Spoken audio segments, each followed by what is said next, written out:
అందరికీ నమస్కారం. నిన్న మంత్రివర్గ సమావేశం సుదీర్ఘంగా 5 గంటల పాటు జరిగిందని చెప్పేసి మనం చూసినాం.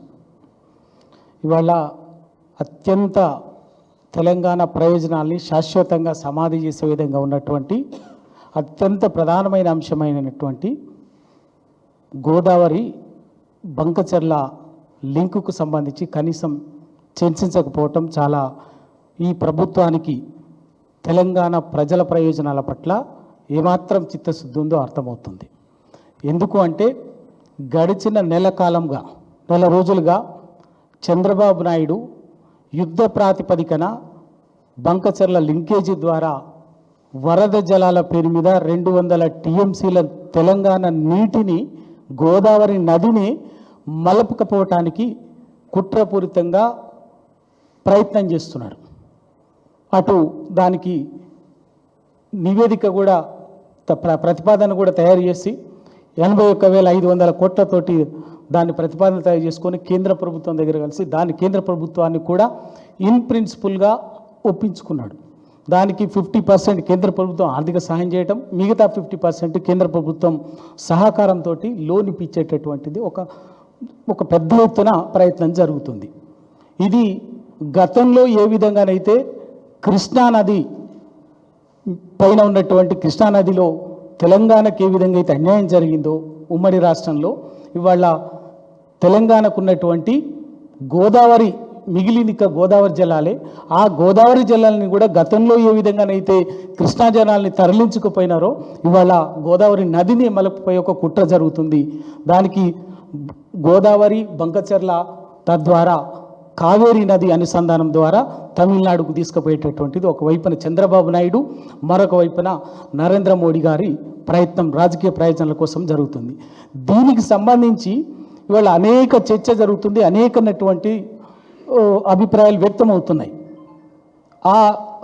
దానికి సంబంధించి కనీసం మంత్రివర్గంలో చర్చించి దాన్ని ఏ విధంగా నిలువరించడానికి అటు కేంద్ర ప్రభుత్వం మీద కానీ ఆంధ్రప్రదేశ్ ప్రభుత్వం మీద కానీ ఎటువంటి ఒత్తిడి తీసుకురావాలే కానీ, లేదా అన్ని పార్టీలను ఇక్కడ ఏ విధంగా భాగస్వామ్యం చేయాలన్నటువంటి విషయంలో కనీసం కూడా ఒక ప్రయత్నం కూడా లేదు, అటువంటి చర్చ కూడా లేదు.